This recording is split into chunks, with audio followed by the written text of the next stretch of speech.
March 15, 1965. The humid air above the central highlands of South Vietnam trembled with the deep percussion of rotor blades. Bell UH-1 Iroquois helicopters, known universally as Hueys, cut through the monsoon mist like mechanical insects, their turbine engines whining against the weight of wounded soldiers and medical supplies. The landscape below stretched endlessly.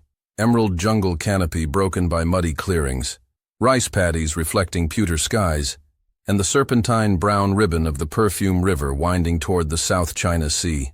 In the cockpit of Dustoff 7-3, Chief Warrant Officer Major Patrick Brady adjusted his flight helmet and scanned the instrument panel. Oil pressure steady, fuel gauge showing 3/4 capacity, radio frequency locked on medevac emergency channel. The familiar vibration of the Lycoming T-53 turboshaft engine resonated through his chest, a mechanical heartbeat that had become as essential to American operations in Vietnam as ammunition and water. Outside his windscreen, the jungle waited with patient malevolence, harboring an enemy that had already learned to exploit every weakness in American tactics, technology, and psychology. The Bell UH-1 had entered service just 4 years earlier, designed originally as a medical evacuation aircraft for the Korean conflict. Its specifications seemed modest on paper: maximum speed of 120 knots, service ceiling of 19,000 feet, payload capacity of 4,000 pounds. The airframe weighed 5,000 pounds empty, constructed primarily of aluminum alloy with minimal armor plating.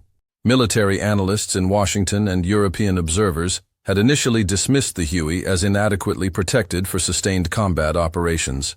German military advisors, drawing from their experience with heavily armored helicopters during the final months of World War II, had openly questioned American reliance on what they termed flying ambulances in a hostile environment dominated by sophisticated anti-aircraft weapons. Yet by early 1965, the UH-1 had already begun transforming the fundamental nature of warfare in Southeast Asia. The concept of air mobility, moving troops, supplies, and wounded personnel rapidly across terrain that would otherwise require days of dangerous ground movement, had evolved from experimental theory to operational necessity. The 1st Cavalry Division, Airmobile, had arrived in Vietnam with over 400 helicopters, creating the world's first truly air-mobile fighting force. Every morning, dozens of Hueys lifted off from bases scattered across South Vietnam, carrying soldiers to landing zones designated by letters and numbers that would become forever etched in military memory. LZ X-Ray, LZ to Albany, LZ Charlie, LZ Whiskey. What foreign observers had failed to comprehend was that the Huey's apparent vulnerability had been transformed into tactical advantage through American ingenuity and desperate necessity. The helicopter's light construction allowed it to maneuver with unprecedented agility, slipping between mountain peaks, following river valleys, and landing in clearings barely large enough to accommodate its 48-foot rotor diameter. More crucially, its speed and reliability made possible a new form of warfare based on mobility rather than static fortification. American forces could strike quickly, withdraw before enemy reinforcements arrived, and evacuate wounded personnel to field hospitals within minutes rather than hours. The psychological impact of this capability extended far beyond its tactical applications. For American soldiers scattered across a landscape that seemed uniformly hostile, the distinctive whop-whop-whop of approaching Huey rotors represented something approaching divine intervention, the promise that they were not abandoned, that medical care and resupply remained possible even in the most remote and dangerous locations. Conversely, for Viet Cong and North Vietnamese forces, the Huey had become a symbol of American technological superiority and logistical reach that seemed to violate every principle of guerrilla warfare they had mastered during decades of conflict with French colonial forces. But on this particular morning in March, as Major Brady guided his aircraft toward a reported contact zone near the Cambodian border, the limitations of American air mobility were about to be tested by an enemy that had spent months studying Huey flight patterns, response times, and vulnerable approach routes. The radio crackled with static and desperation. Dustoff 7-3, this is Bravo Company 2-7. We have multiple urgent surgical. Coordinates follows. The voice belonged to a medic whose training had prepared him to treat gunshot wounds and shrapnel injuries, but not the psychological trauma of watching friends die while helicopters circled overhead, unable to land under fire. Grid reference Tango Golf 475289. Hot LZ. Request immediate extraction. Brady acknowledged the transmission while calculating fuel consumption, flight time, and weapons load. His aircraft carried no armament beyond the personal weapons of his crew. Standard procedure for medical evacuation flights under the Geneva Convention requirements that govern the treatment of wounded personnel in combat zones. This restriction, designed to protect medical personnel from being targeted as combatants, created a tactical paradox that Huey pilots faced daily. They flew into hostile fire zones with no ability to defend themselves beyond speed, altitude, and the protection provided by armed escort helicopters that were not always available. The coordinates placed the pickup zone approximately 18 minutes flying time from their current position, in an area of dense jungle canopy broken by rice paddies that intelligence reports indicated had been infiltrated by North Vietnamese regular army units moving south along the Ho Chi Minh Trail. Weather conditions were marginal, low ceiling with intermittent rain squalls that reduced visibility to less than half a mile. These were precisely the conditions that enemy forces preferred for launching attacks against American positions, knowing that air support would be limited and medical evacuation complicated.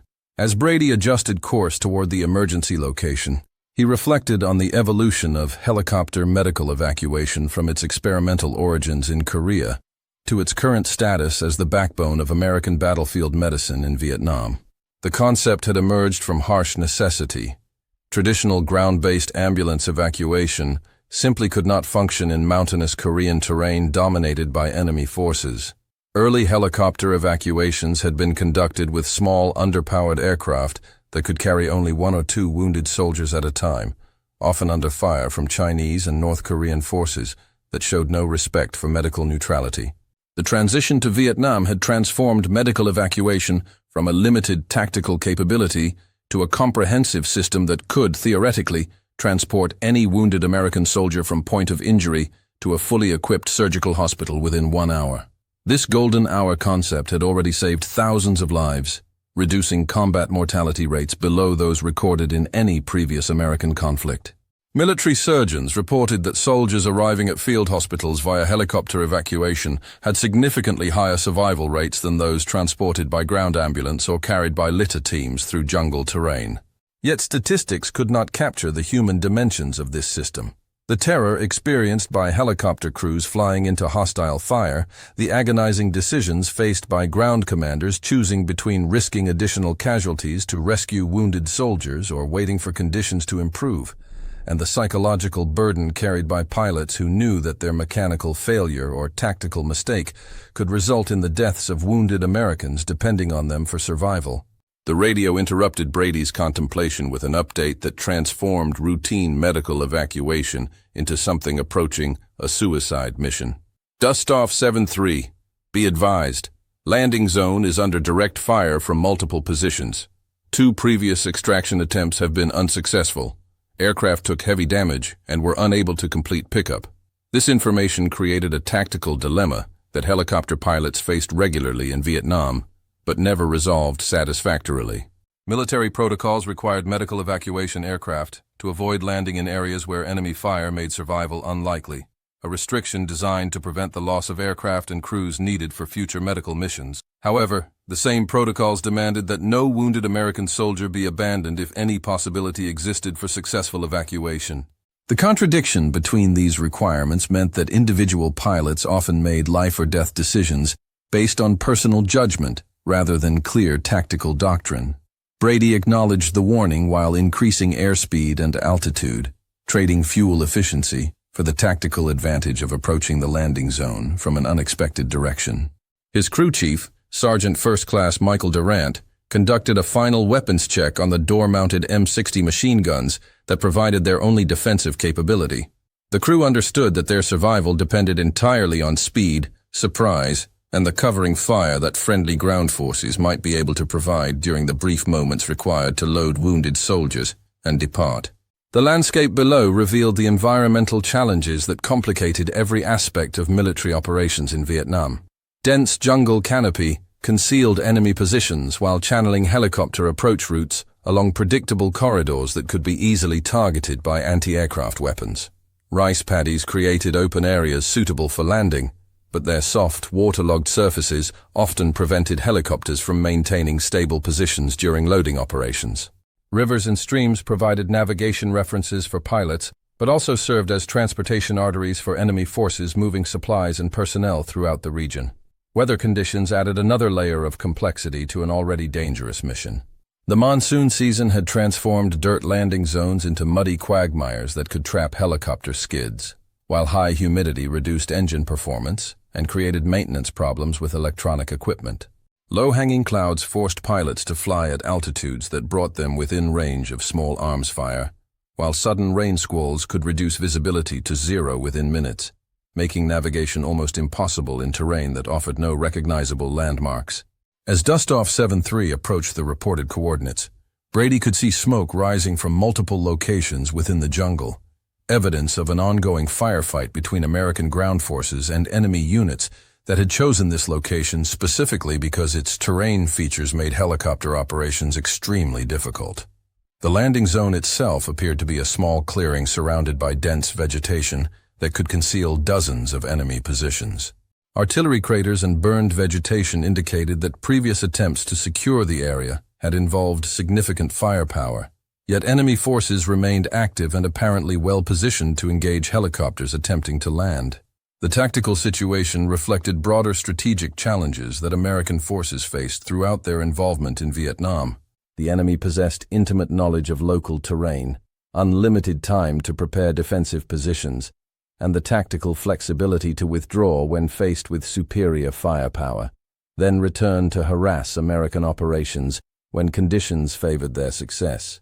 American forces, despite their technological advantages and overwhelming firepower, remained dependent on fixed bases, predictable supply lines, and operational procedures that enemy forces could study and exploit. Radio communications revealed the desperate situation faced by American ground forces in the landing zone. Dustoff 7-3, this is Bravo 6. We have 3 urgent surgical, 2 priority. Cannot hold position much longer. Enemy forces are maneuvering to cut off our withdrawal route. The terms urgent surgical and priority represented a medical classification system that had evolved to help helicopter crews make impossible decisions about which wounded soldiers to evacuate first when aircraft capacity or tactical conditions prevented the extraction of all casualties simultaneously. Urgent surgical indicated wounds that required immediate treatment at a field hospital to prevent death, typically involving massive blood loss, head injuries, or damage to vital organs. Priority cases involved serious injuries that were not immediately life-threatening, but would result in permanent disability or death if not treated within several hours. This classification system, while medically logical, created moral dilemmas that haunted helicopter crews long after their tours of duty ended. Pilots and medics found themselves making decisions that effectively determined which wounded soldiers would live and which might die, based on their assessment of aircraft capacity, fuel remaining, weather conditions, and enemy activity. The psychological burden of these decisions was compounded by the knowledge that any mistake in judgment, mechanical failure, or enemy action could result in the loss of the aircraft and crew, along with all wounded soldiers on board. Brady began his approach to the landing zone by descending rapidly from 3,000 feet to treetop level, using terrain features to mask his aircraft's approach from enemy positions. The technique, known as nap of the earth flying, required precise navigation and constant attention to obstacles such as power lines, radio antennas, and tall trees that could destroy a helicopter in an instant. It also demanded extraordinary skill in reading terrain features and wind conditions, as the ground effect created by flying close to the surface could cause sudden changes in aircraft performance that inexperienced pilots might not survive. The first sign of enemy activity came as Dustoff 7-3 crossed a ridgeline approximately 2 miles from the landing zone. Muzzle flashes erupted from multiple positions within the jungle canopy, followed by the distinctive crack of AK-47 automatic weapons firing at the helicopter's projected flight path. Tracer rounds, ammunition designed to be visible to the naked eye, streaked past the aircraft like deadly fireflies, allowing Brady to judge the accuracy and intensity of enemy fire while adjusting his approach route to avoid concentrated anti-aircraft positions. Sergeant Durant reported damage to the aircraft's tail section, where several rounds had penetrated the aluminum skin without striking critical components. The main rotor blades showed no apparent damage, and engine performance remained normal. But Brady knew that continued exposure to enemy fire would eventually result in hits to vital systems that could cause catastrophic failure. The fuel tanks, hydraulic systems, and transmission components that enabled helicopter flight were essentially unprotected, making any helicopter extremely vulnerable to even small arms fire if exposure time became prolonged. The tactical challenge facing Brady involved balancing multiple competing requirements that seemed to defy simultaneous solution. He needed to approach the landing zone quickly enough to minimize exposure to enemy fire, yet slowly enough to maintain control during the critical moments required to locate wounded soldiers, position the aircraft for loading, and coordinate with ground forces providing security.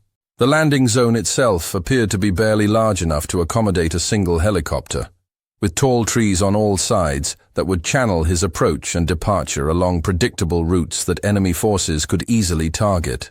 As the landing zone became visible through the jungle canopy, Brady could see American soldiers positioned in a rough defensive perimeter around 3 figures lying motionless in the center of the clearing. Smoke grenades had been deployed to mark the aircraft's intended landing spot, but the colored smoke also provided enemy forces with precise targeting information. The contradiction embodied the broader tactical paradox of helicopter operations in Vietnam. The same procedures designed to ensure successful evacuation also advertised American intentions to enemy forces positioned to exploit this predictability. The first landing attempt demonstrated the lethal effectiveness of enemy preparations. As Dustoff 7-3 descended into the clearing, automatic weapons fire erupted from concealed positions on 3 sides of the landing zone. The distinctive sound of heavy machine guns, likely Soviet-manufactured DSHK 12.7mm weapons, joined the lighter chatter of AK-47s and RPD machine guns in a coordinated ambush that had obviously been planned and rehearsed. Tracer rounds converged on the helicopter from multiple directions, creating a 3-dimensional cage of deadly fire that seemed impossible to penetrate. Brady pulled up sharply, trading altitude for speed while his crew chief returned fire with the door-mounted M60 machine gun. The brief exchange revealed both the intensity of enemy preparation and the inadequacy of the Huey's defensive armament when faced with well-positioned automatic weapons. The single M60 machine gun, while accurate and reliable, could not simultaneously engage multiple enemy positions, nor could it suppress the heavy weapons that posed the greatest threat to the aircraft's survival. During the climb away from the landing zone, Brady assessed the damage to his aircraft and the tactical options available for completing the medical evacuation mission. Multiple bullet holes in the fuselage indicated that enemy forces had achieved accurate fire despite the helicopter's speed and maneuverability. The portside window had been shattered by a rifle bullet that passed within inches of the co-pilot's head, while hydraulic fluid leaked from damaged lines that controlled the tail rotor assembly. These systems remained functional for the moment, but continued operation under combat conditions would likely result in complete failure within minutes. The radio provided no encouragement from ground forces in the landing zone. Dustoff 7-3, we are taking heavy casualties. Cannot maintain position without immediate extraction. Enemy forces are closing from the north and east. This transmission revealed the tactical reality facing American ground forces throughout Vietnam. Their survival often depended entirely on the availability of helicopter support for medical evacuation, resupply, and tactical mobility. Without helicopters, small unit operations in hostile territory became essentially impossible, as ground evacuation of wounded personnel required large numbers of soldiers and enormous amounts of time that enemy forces could exploit to destroy entire units. The psychological pressure on helicopter pilots was therefore enormous. Their individual decisions could determine whether dozens of American soldiers survived or were killed or captured. Brady's decision to attempt a second landing approach reflected both professional training and personal commitment that characterized the helicopter crews who flew medical evacuation missions throughout the Vietnam conflict.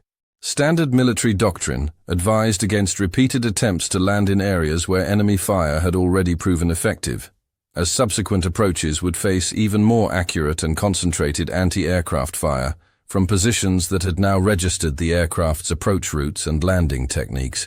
However, The same doctrine emphasized that wounded American soldiers should never be abandoned if any reasonable possibility existed for successful evacuation. The second approach utilized a different tactical technique designed to reduce exposure time while maintaining the element of surprise. Instead of descending gradually into the landing zone, Brady chose to perform a combat approach, diving steeply from altitude directly into the clearing, then using the helicopter's forward momentum to arrest the descent just above ground level. This technique minimized the time available for enemy forces to track and engage the aircraft, but required extraordinary piloting skill and carried enormous risk of catastrophic crash if executed improperly.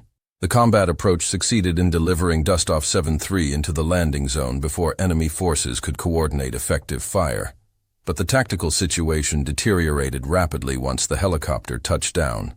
Automatic weapons fire from concealed positions immediately focused on the aircraft's most vulnerable components: the main rotor assembly, engine compartment, and fuel tanks. The distinctive whine of ricocheting bullets, mixed with the deeper percussion of rounds striking aluminum skin, creating an acoustic environment that made radio communication almost impossible. Ground forces providing security for the evacuation returned fire with M16 rifles and M60 machine guns, but their suppression efforts proved inadequate against enemy positions that had been prepared specifically for this engagement. The volume of incoming fire suggested that American forces faced at least a reinforced platoon of enemy soldiers armed with automatic weapons and positioned with clear fields of fire covering all possible helicopter approach and departure routes. Under these conditions, loading wounded personnel required extraordinary courage from both air crew members and ground forces. Sergeant Durant and the aircraft's medic left the relative protection of the helicopter's cabin to assist in moving wounded soldiers from their defensive positions to the aircraft's interior. This process, normally completed in less than 2 minutes, required nearly 5 minutes under fire as crew members struggled to lift unconscious soldiers while enemy bullets struck the ground around them. The tactical calculus facing Brady during these critical minutes involved weighing the lives of wounded soldiers already on board against the risk of losing the aircraft and entire crew while attempting to load additional casualties. Military doctrine provided no clear guidance for such decisions, leaving individual pilots to make moral judgments that would affect not only their own survival, but the lives of everyone depending on them for evacuation. The psychological pressure of these decisions was compounded by the knowledge that any mistake could result in the loss of American lives that might otherwise have been saved.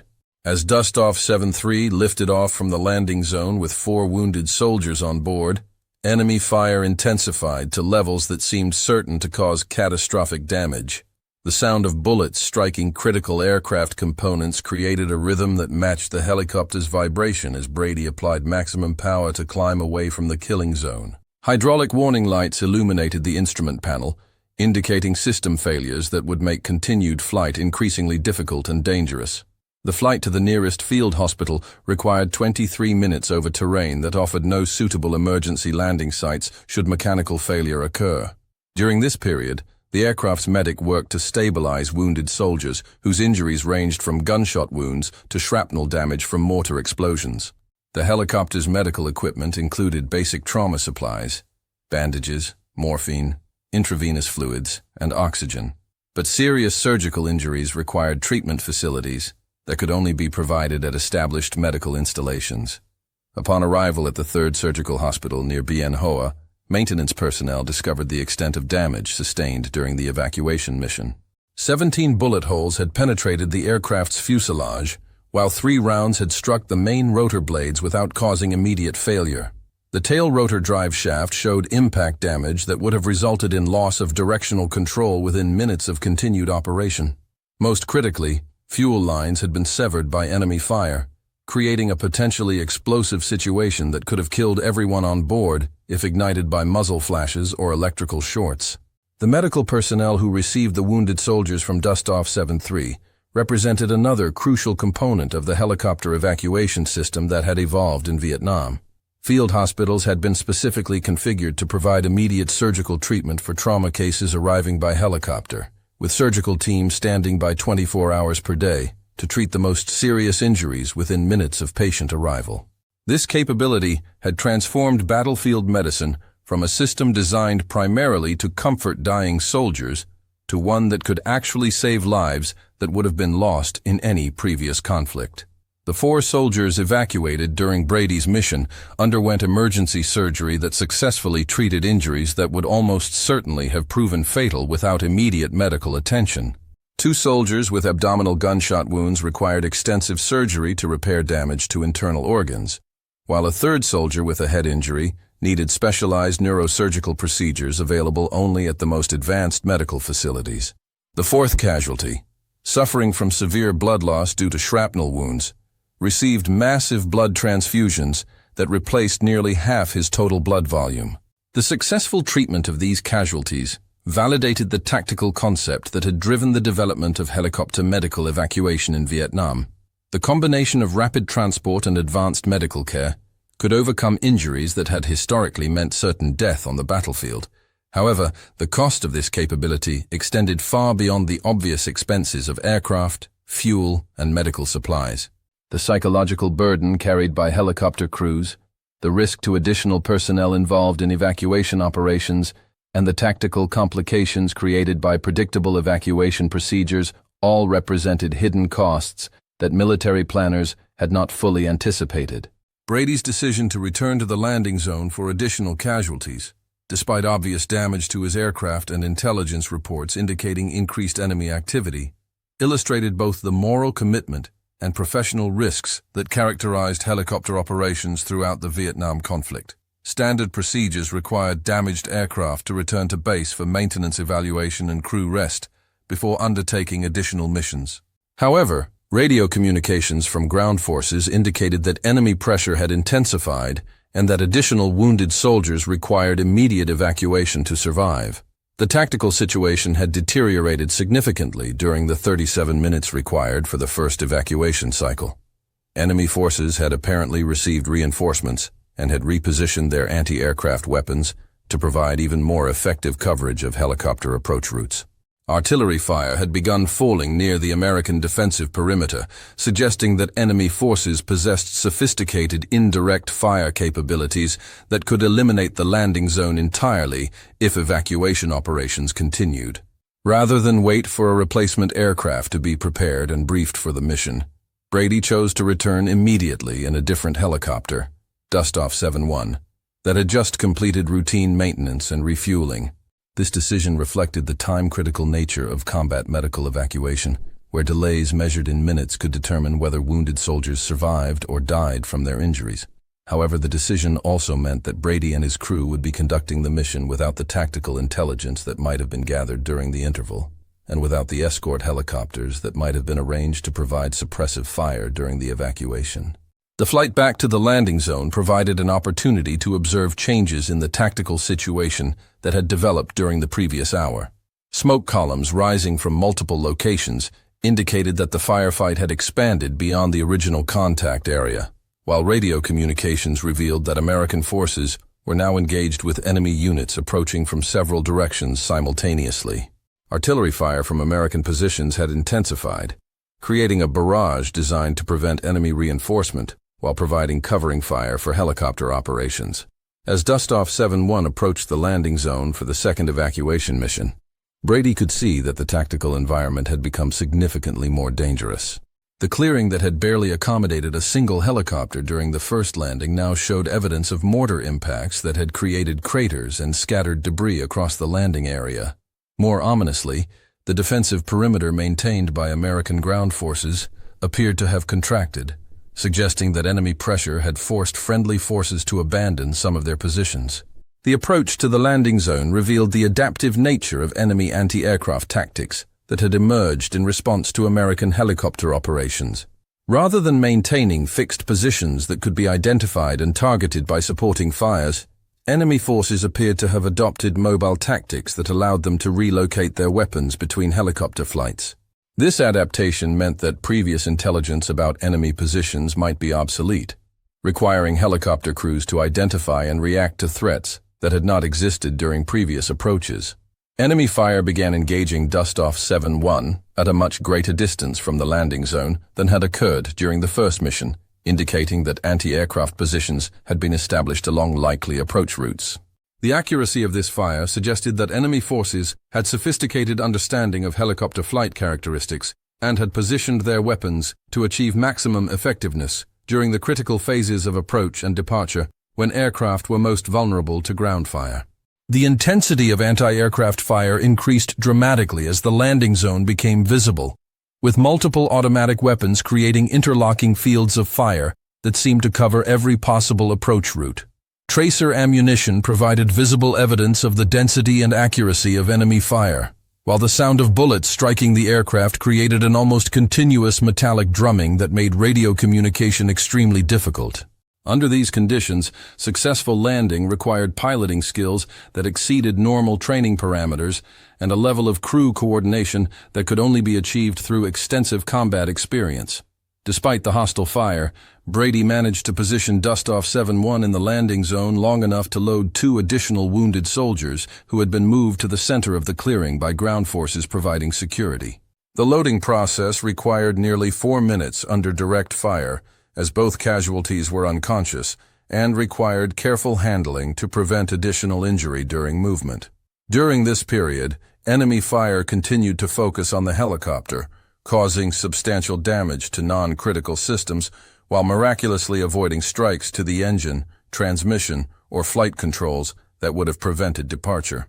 The departure from the landing zone proved even more challenging than the approach, as enemy forces had apparently repositioned their weapons to engage the helicopter during its climb-out phase when forward airspeed was minimal and the aircraft presented the largest possible target. The combination of forward momentum and vertical climb required to clear the surrounding trees created flight conditions that demanded maximum engine power while making the aircraft extremely vulnerable to ground fire from multiple directions simultaneously. Damage assessment during the return flight revealed that Dustoff 7-1 had sustained even more extensive battle damage than the aircraft used for the first evacuation mission. Multiple systems showed evidence of bullet strikes, including hydraulic lines that controlled critical flight functions, electrical systems that powered navigation and communication equipment, and structural components that provided the aircraft's basic airworthiness. Most significantly, fuel consumption had increased dramatically due to damage to fuel lines and increased engine power requirements caused by aerodynamic changes resulting from bullet holes in the fuselage and rotor blades. The successful completion of 2 medical evacuation missions under extreme combat conditions demonstrated both the tactical effectiveness and inherent limitations of helicopter operations in Vietnam. The ability to extract wounded personnel from hostile areas where ground evacuation would have been impossible represented a revolutionary advancement in battlefield medical care. However, the enormous risks involved in such operations, the extensive damage sustained by aircraft, and the psychological stress experienced by aircrews revealed the true cost of this capability. Medical analysis of the 6 soldiers evacuated during Brady's 2 missions provided quantitative evidence of the system's effectiveness. All 6 casualties survived their injuries and eventually returned to duty, despite wounds that would almost certainly have proven fatal without immediate helicopter evacuation and advanced surgical treatment. The time elapsed between initial injury and definitive surgical care averaged 37 minutes, well within the golden hour that medical research had identified as critical for trauma survival. However, the broader tactical implications of the day's operations extended far beyond the successful evacuation of 6 wounded soldiers. Enemy forces had demonstrated sophisticated understanding of American helicopter tactics and had developed countermeasures that significantly increased the risks associated with medical evacuation operations. The concentration of anti-aircraft weapons around likely landing zones, the use of mobile tactics that prevented effective suppression by supporting fires, and the coordination of indirect fire with anti-aircraft ambushes all indicated that enemy forces were adapting faster than American forces were developing new techniques to counter these threats. The psychological impact of sustained combat operations on helicopter crews represented another largely unquantified cost of the medical evacuation system. Pilots, crew chiefs, and medics who flew repeated missions into hostile fire zones experienced levels of stress that frequently exceeded normal human tolerance limits. The knowledge that friendly forces depended entirely on their performance for survival, combined with the constant threat of mechanical failure or enemy action that could result in their own deaths, created psychological pressures that affected decision-making, physical health, and long-term mental stability. Brady's decision to volunteer for a third mission to the same landing zone, despite obvious risks to his aircraft and crew, illustrated the moral dimensions of helicopter medical evacuation that transcended simple tactical calculations. Radio communications indicated that at least 2 additional wounded soldiers remained in the landing zone, where American ground forces were now engaged in a fighting withdrawal under increasing enemy pressure. Standard military doctrine would have advised waiting for improved tactical conditions or the availability of additional supporting assets before attempting another evacuation mission. The tactical situation had continued to deteriorate during the hour required to complete the second evacuation cycle and prepare for a third mission.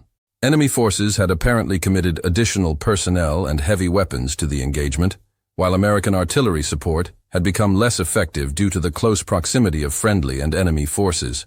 Weather conditions had also worsened, with low-hanging clouds reducing visibility and creating turbulence that would complicate precise flying during landing and departure phases. Rather than assign the mission to fresh air crew members who had not yet been exposed to combat stress, Brady chose to continue flying despite obvious signs of fatigue and the cumulative psychological pressure of repeated exposure to hostile fire. This decision reflected both the shortage of experienced medical evacuation pilots and the personal sense of responsibility that characterized the helicopter crews who voluntarily accepted the risks associated with combat medical evacuation missions. The preparation for the third mission included consultation with intelligence personnel who had been monitoring enemy radio communications and analyzing the tactical situation around the landing zone. This analysis revealed that American forces were now surrounded by enemy units that had established multiple defensive positions covering all possible withdrawal routes. The landing zone itself was under direct observation by enemy forces positioned in elevated terrain that provided clear fields of fire for both direct and indirect weapons. Under these conditions, a successful evacuation would require precise coordination with supporting artillery fire, airstrikes, and smoke screens designed to suppress enemy positions and conceal helicopter movements. However, the proximity of American ground forces to enemy positions limited the effectiveness of supporting fires, while weather conditions prevented the use of close air support aircraft that might have been able to neutralize enemy anti-aircraft positions. The flight to the landing zone for the third mission provided Brady with an opportunity to observe the broader tactical situation that had developed around the original contact area. Artillery impacts were visible throughout the region, indicating that the engagement had escalated into a significant battle involving multiple American and enemy units. Helicopter traffic had increased substantially, with transport helicopters moving reinforcements into the area, while attack helicopters provided covering fire for ground operations. This escalation reflected a consistent pattern in Vietnam combat operations, where initial small unit engagements frequently developed into major battles that required substantial resources to resolve. Enemy forces appeared to use ambushes and attacks against American positions as opportunities to draw additional American forces into prepared killing zones, where superior numbers and defensive positions could offset American advantages in firepower and air mobility. As Dustoff 7-1 approached the landing zone for the third time, the tactical environment showed clear evidence of the battle's intensity. The clearing that had served as a landing zone was now cratered by mortar impacts and littered with debris from destroyed equipment. Smoke from burning vegetation and ammunition created visibility problems that would complicate precise flying, while the sound of sustained automatic weapons fire indicated that the firefight had reached levels of intensity that made helicopter operations extremely dangerous. Enemy anti-aircraft fire began engaging the helicopter at maximum range, with multiple weapons creating interlocking fields of fire that covered all possible approach routes. The accuracy and volume of this fire indicated that enemy forces had established carefully prepared positions with pre-registered firing data that allowed immediate engagement of helicopters attempting to reach the landing zone. The sophistication of these preparations suggested that enemy forces possessed detailed intelligence about American helicopter tactics and had developed countermeasures specifically designed to defeat medical evacuation operations. Despite the intensity of hostile fire, Brady succeeded in landing Dustoff 7-1 in the designated area, where American ground forces had concentrated the remaining wounded personnel for evacuation.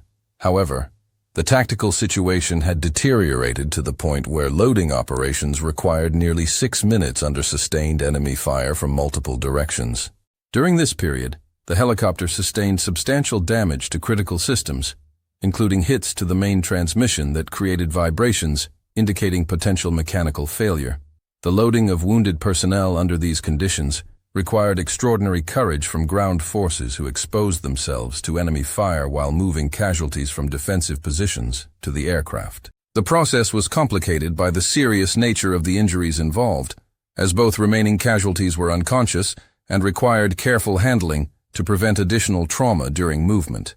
Medical personnel accompanying the ground forces provided emergency treatment during the loading process, administering intravenous fluids and pain medication while under direct enemy fire. The departure from the landing zone proved nearly impossible due to the intensity of enemy fire and the mechanical problems developing in the aircraft's transmission system.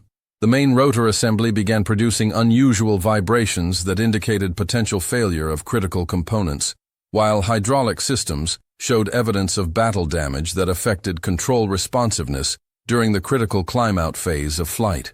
Under these conditions, successful departure required piloting skills that exceeded normal training parameters and mechanical performance that approached the aircraft's design limits.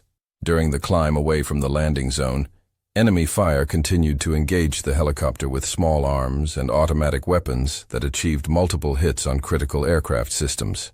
The port engine began producing unusual sounds, indicating possible internal damage, while fuel consumption increased dramatically due to bullet holes in fuel lines and tanks. Most critically, the transmission vibration increased to levels that suggested imminent mechanical failure that could result in catastrophic loss of the aircraft. The flight to the nearest medical facility required 18 minutes over terrain that offered no suitable emergency landing sites should complete mechanical failure occur. During this period, Brady had to make continuous adjustments to compensate for deteriorating aircraft performance, while the crew medic worked to stabilize casualties whose conditions were deteriorating due to blood loss and shock. The psychological pressure of these circumstances, flying a mechanically failing aircraft, carrying critically wounded soldiers over hostile territory, represented the extreme end of stress levels that helicopter crew members experienced in Vietnam. Upon arrival at the medical facility, crash rescue personnel were standing by to assist in emergency landing procedures, as radio communications had indicated the extent of mechanical problems affecting the aircraft. The landing was completed successfully despite transmission vibrations that had reached dangerous levels and hydraulic systems that provided minimal control authority during the final approach and touchdown phases. Post-flight inspection revealed damage that exceeded the aircraft's operational limits and should have resulted in catastrophic failure during flight. The main transmission showed internal damage that had reduced its load-carrying capacity to marginal levels, while the tail rotor drive system had sustained bullet strikes that had nearly severed critical components. Most significantly, the main rotor hub assembly showed stress fractures that indicated imminent structural failure that would have resulted in complete loss of aircraft control. The 2 soldiers evacuated during the third mission represented the most seriously wounded casualties encountered during the day's operations. Both required immediate surgical intervention to treat massive blood loss and organ damage that would have proven fatal within minutes without advanced medical care. The success of their treatment validated the tactical concept underlying helicopter medical evacuation, but at costs that raised fundamental questions about the sustainability of such operations under sustained combat conditions. The cumulative impact of 3 medical evacuation missions conducted under extreme combat conditions provided a comprehensive demonstration of both the capabilities and limitations of helicopter operations in Vietnam. The successful evacuation of 8 seriously wounded soldiers within a 4-hour period represented an unprecedented achievement in battlefield medical care, with survival rates that exceeded those recorded in any previous conflict. However, the destruction of 2 helicopters, the severe damage sustained by a 3rd aircraft, and the psychological stress experienced by aircrew members revealed the true cost of this capability. Analysis of enemy tactics employed during the engagement revealed a sophisticated understanding of American helicopter operations and the development of countermeasures specifically designed to defeat medical evacuation missions. The use of multiple anti-aircraft positions with interlocking fields of fire the employment of mobile tactics that prevented effective suppression by supporting fires, and the coordination of direct and indirect fire systems all indicated that enemy forces were adapting their techniques faster than American forces were developing new procedures to counter these threats. The psychological dimensions of sustained helicopter operations under combat conditions emerged as a critical factor affecting the long-term sustainability of medical evacuation capabilities. Aircrew members who flew repeated missions into hostile fire zones experienced stress levels that frequently exceeded normal human tolerance limits, resulting in decision-making problems, physical health deterioration, and long-term psychological trauma that affected their ability to continue combat operations. Major Brady's performance during the 3 medical evacuation missions exemplified the professional competence and personal courage that characterized helicopter crews throughout the Vietnam conflict. His decision to continue flying despite obvious risks to his aircraft and crew, his ability to maintain aircraft control under extreme combat conditions, and his commitment to evacuating wounded personnel regardless of personal danger represented the highest traditions of military aviation and medical service. The tactical lessons derived from the day's operations influenced the development of helicopter medical evacuation procedures throughout the remainder of the Vietnam conflict. Enemy adaptations to American helicopter tactics required corresponding changes in aircraft survivability measures, crew training programs, and supporting fire coordination procedures. The psychological stress experienced by aircrew members led to modifications in crew rotation schedules and the development of specialized programs designed to help personnel cope with combat-related trauma. The broader strategic implications of helicopter medical evacuation extended far beyond its immediate tactical applications. The knowledge that helicopter evacuation was available provided psychological support for American ground forces operating in hostile territory, while the enemy's efforts to counter these operations required substantial resources that might otherwise have been employed against other American activities. The system's effectiveness in saving American lives also provided political benefits that helped sustain public support for continued American involvement in Southeast Asia. However, the costs associated with helicopter medical evacuation, measured in aircraft losses, crew casualties, and psychological trauma, raised fundamental questions about the sustainability of such operations under conditions of sustained warfare. The enemy's ability to adapt their tactics to counter American technological advantages suggested that mechanical superiority alone could not guarantee tactical success against a determined and adaptive adversary.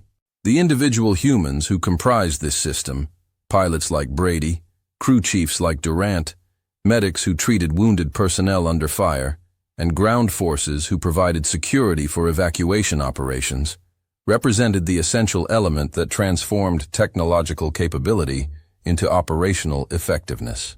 Their professional competence, personal courage, and moral commitment enabled the helicopter medical evacuation system to function under conditions that exceeded both design parameters and normal human tolerance limits. The legacy of helicopter medical evacuation in Vietnam extended far beyond the immediate conflict to influence military medical procedures, aircraft design, and crew training programs that continue to save lives in contemporary military operations. The tactical concepts developed and refined through combat experience in Southeast Asia provided the foundation for medical evacuation systems that have been employed in every subsequent American military conflict. Yet the human costs of these operations, the pilots who died attempting to save wounded soldiers, the crew members who suffered permanent disabilities from combat injuries, and the psychological trauma experienced by personnel who survived repeated exposure to combat stress, represented sacrifices that could never be fully quantified or adequately commemorated. Their service embodied ideals of duty, honor, and sacrifice that transcended tactical success or strategic objectives to represent the finest traditions of American military service.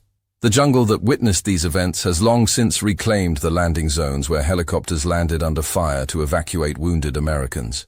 The clearings have grown over with vegetation, artillery craters have filled with rainwater, and the sounds of rotor blades have faded into memory.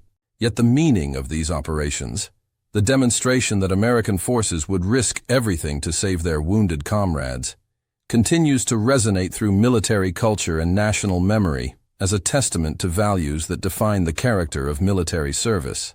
In examining this chapter of aviation history, we confronted not merely technical achievements or tactical innovations, but the fundamental questions that define military service: the willingness to risk one's life for comrades in arms, the moral obligation to leave no wounded soldier behind, and the price of maintaining ideals under conditions that challenge every aspect of human endurance. The helicopter crews who flew medical evacuation missions in Vietnam provided answers to these questions through their actions rather than their words, demonstrating that technological capability means nothing without the human courage required to employ it in service of others.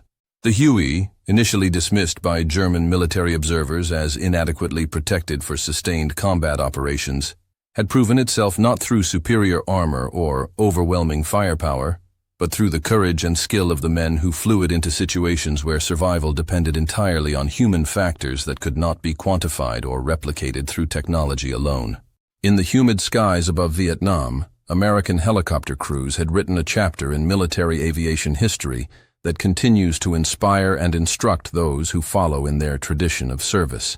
The statistical legacy of helicopter medical evacuation in Vietnam provides compelling evidence of its tactical effectiveness. Over 372,000 patients evacuated by helicopter during the conflict, with mortality rates reduced to levels unprecedented in military history. Yet behind these numbers lay individual stories of courage, sacrifice, and moral commitment that transformed mechanical capability into humanitarian achievement.